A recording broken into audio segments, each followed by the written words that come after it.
నమస్తే, welcome to our channel. నేను పద్మిని, ప్రస్తుతం పాటు senior journalist and political analyst Imandi Ramarao garu ఉన్నారు. మాట్లాడదాం సార్. నమస్తే సార్. సార్, ఆంధ్రప్రదేశ్ రాష్ట్ర రాజకీయాల గురించి మాట్లాడినప్పుడు డెఫినెట్ గా పిఠాపురం ఎమ్మెల్యే గారి గురించి ఖచ్చితంగా మాట్లాడతారు. అదే అయితే ఆయనకు సంబంధించి డెఫినెట్ గా పవన్ కళ్యాణ్ గారికి సంబంధించి సినిమాలు ఎప్పుడు ఏం చేస్తారు, ఎలా చేస్తారు? సినిమాలు అంటే ఆల్రెడీ సెట్స్ మీద ఉన్న సినిమాలు అయితే కంప్లీట్ చేయాలి కదా, లేకపోతే ప్రొడ్యూసర్స్ మీద డెఫినెట్ గా భారం పెరుగుతుంది, వాటి వడ్డీలు డెఫినెట్ గా పెరిగిపోతాయి. ఇట్లా రకరకాల కోణాల్లో ఖచ్చితంగా మాట్లాడుతున్నారు. సినిమాలు ఎప్పుడు కంప్లీట్ చేస్తారు, ఎలా కంప్లీట్ చేస్తారు, ఈ విషయాల మీద. అలాగే జోగయ్య గారు కూడా సినిమాలకు సంబంధించి, పవన్ కళ్యాణ్ గారి సినిమాలకు సంబంధించి ప్రస్తావించారు. ఆయన ఒక లేఖ కూడా రాశారు రీసెంట్ టైమ్స్ లో. అందులో ఒక అంశం ఏంటి అంటే, సినిమాలకి సగం రోజులు, మిగతా రోజులు ఆంధ్రప్రదేశ్ ప్రజల కోసం కేటాయించాలి అంటూ ఆయన పేర్కొన్నారు. మొత్తం వ్యవహారాలని దృష్టిలో పెట్టుకుంటే మరి పవన్ కళ్యాణ్ గారు సినిమాల మీద కాన్సన్ట్రేట్ చేసే పరిస్థితి ఉంటుంది అనుకోవచ్చా? సినిమా మీద అంటే సినిమాలు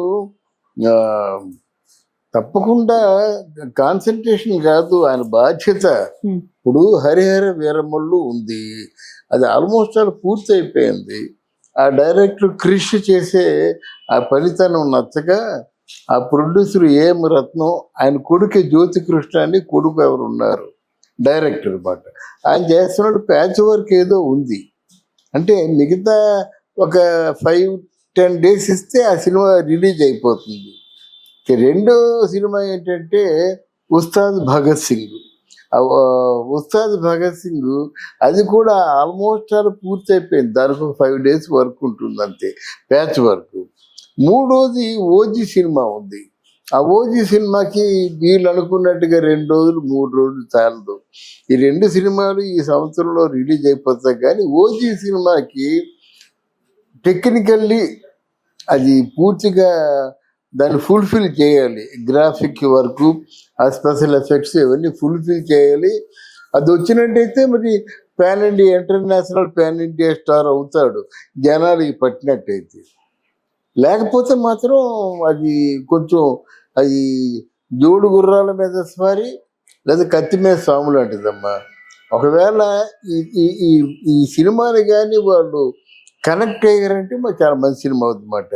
ఇక్కడ ఏదో పెద్ద కంగారు పడుతున్నారు, ఆందోళన పడుతున్నారు. కానీ ఎంత ఆందోళన పడవలసిన అవసరాలు ఏమి ఉండవు.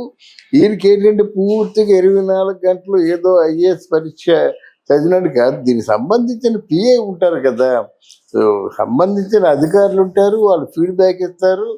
ఈయనేమో ఒకసారి with the consent of the chief minister ఆ శాఖకి ఏ నిధులు ఇస్తున్నారు వాళ్ళు డిస్ట్రిక్ట్ కలెక్టర్కి అప్పగించి పనులు కరెక్ట్గా కార్యాచరణలో ఉండేలాగా చూడమని హెచ్చరించడం ఒకటి ఆయన బాధ్యత. వెళ్ళిపోయి పనిచేస్తుంటూ కూర్చోవడం కాదు.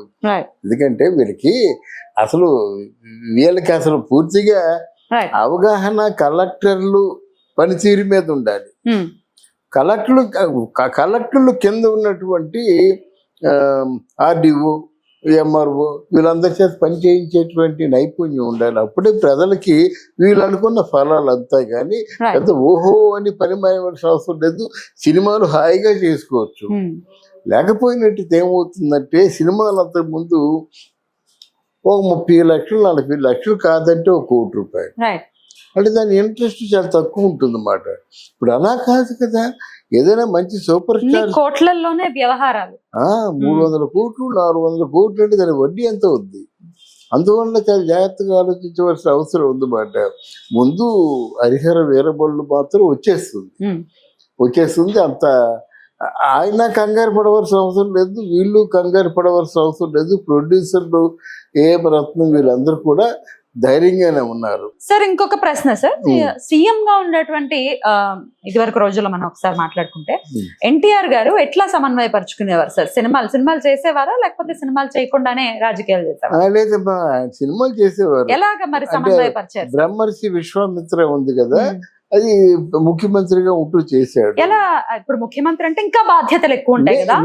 లేదమ్మా, వీళ్ళు కంప్లీట్ గా మానిటరింగ్ చేసినంత వరకేనమ్మా. ఇప్పుడు టెక్నికాలిటీ వచ్చేసింది కదా. అప్పుడు సపోజ్ 26 జిల్లాలు ఉన్నాయి, 26 జిల్లాల్లో 26 మంది కలెక్టర్లతో మాట్లాడాలంటే టూర్ వేసుకోవాలి. ఇప్పుడు అలా కాదు కదా, 26 జిల్లాల కలెక్టర్ని మనం జూమ్ లో మాట్లాడుకోవచ్చు, Zoom లో వీడియో కాల్స్ లో మాట్లాడుకోవచ్చు. కాన్ఫరెన్స్ గా పెట్టుకొని వెంటనే వాళ్ళకి డైరెక్ట్ గా కలెక్టర్లకే సజెషన్స్ ఇవ్వచ్చు మాట. అది అప్పుడే స్టార్ట్ చేశారు చంద్రబాబు నాయుడు.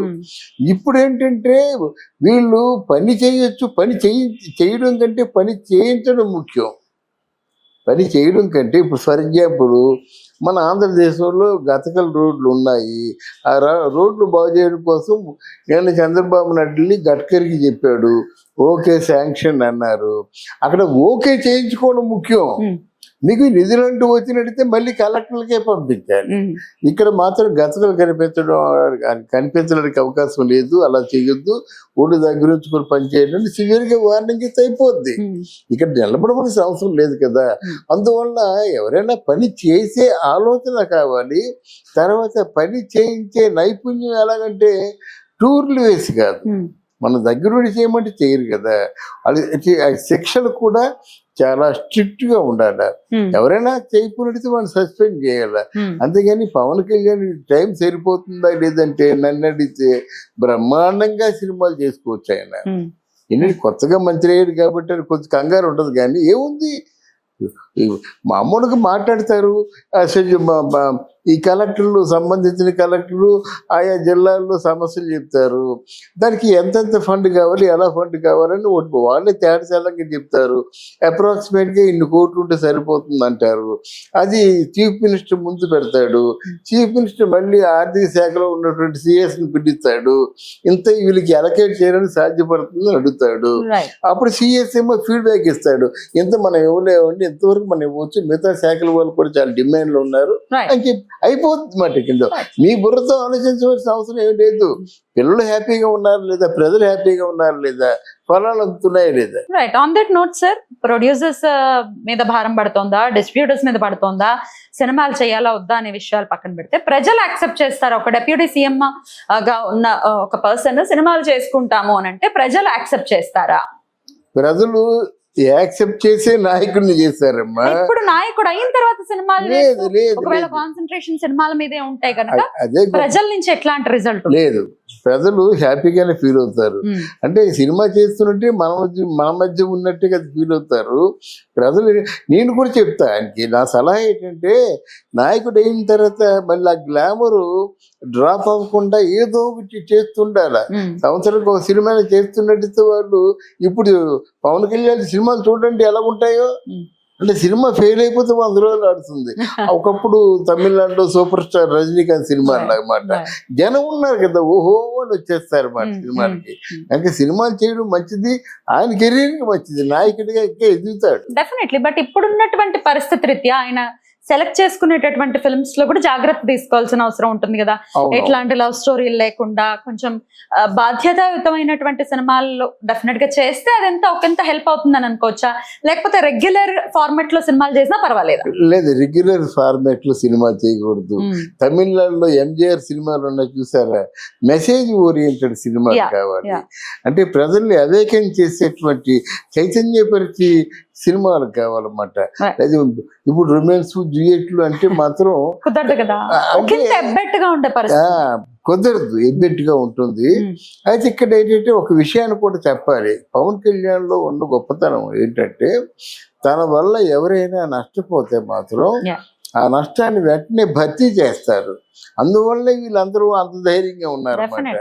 కొద్దిగా లేట్ అయింది అనుకోండి, నాకు ఎంత ఇద్దాం అనుకున్నారు, 100 కోట్లు, 50 కోట్లు ఆపేయండి, నాకెందుకు, చాలా ఖర్చుకున్నా కదా అనేటువంటి మనస్తత్వం కాబట్టి ఈ రోజు నాయకుడిగా ముందుకు వెళ్తున్నాడు.